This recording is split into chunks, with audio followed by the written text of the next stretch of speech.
তাজপুর সমুদ্র সৈকতের ধারে অবৈধভাবে বন দফতরের জায়গায় দোকান বা ঘর গজিয়ে ওঠে।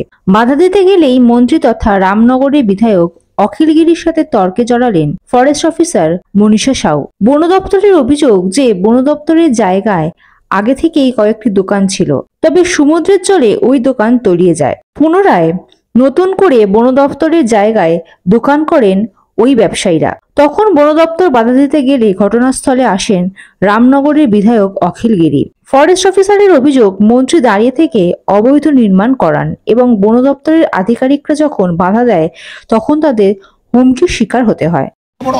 স্যার আমি ডিউটি করছি বলে তুলে নেবেন? আপনাকে ডিউটি এখান থেকে কেন? স্যার নাইট ডিউটি করেছে আমার স্টাফ।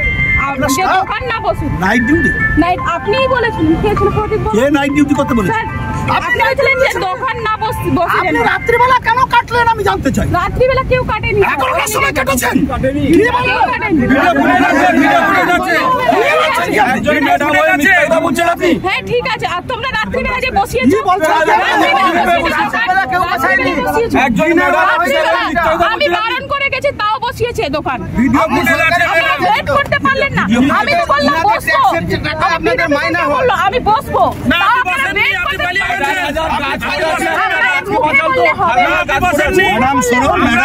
আপনি সবাইকে নিয়ে চলুন, বেশি দিন থাকতে পারবেন না। আপনার আয়ু 7-8 দিন 10 দিন। আমি আপনাকে বলছি যে বিড অফিসার আমি জানি ফরেস্টের কি কাজ হয়, কত বড় দুর্নীতি আমরা সব জানি। আমার জানি বিড অফিসারের বিরুদ্ধে কি আছে আমি জানি পাবলিকের। আমি কিন্তু ফাঁস করে দেবো সব বিধানসভায়। আপনি আমাকে চিনেন না। আমি ওই সমুদ্রে ওসব কথা বলবেন না আপনি আমাকে। আপনার সাথেও নেই, ওদের সাথেও পার্সোনাল নেই। আপনি এখানে থাকবেন না, ওরা থাকবে সারা বছর। এরা এখানে আতঙ্কে রাত্রিবেলা থাকে, জল মাথায় নিয়ে ওসব কথা বলবেন না। উনি কারো কথা শুনতে চান না। আপনি এত বড় ক্ষমতা নেই, মনে হচ্ছে যে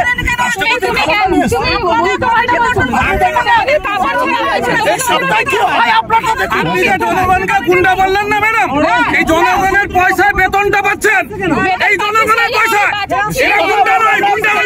অনেক কিছু করতে পারছো। আমরা নিলাম, এর ভিতরে যদি আপনি আসেন আপনি ফিরে যেতে পারবেন না। আমি আপনাকে বেশি কথা বলবেন না। আপনি একদম সরকারের সাথে সরকারি কর্মচারী মাথা নিচু করে কথা বলবেন। আমাদের কর্মচারী মাথা নিচু করে কথা বলুন।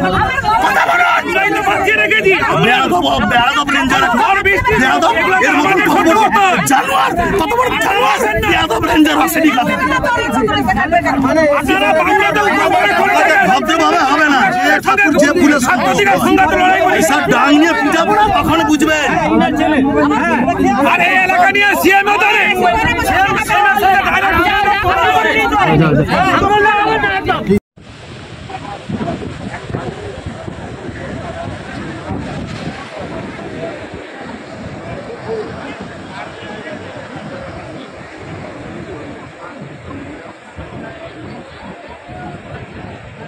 Bureau report, ND Bangla news. সবার আগে সব খবর, সঠিক খবর পেতে ফেসবুক পেজটি ফলো করে এবং ইউটিউব চ্যানেলটি সাবস্ক্রাইব করে রাখুন আর শেয়ার করতে ভুলবেন না।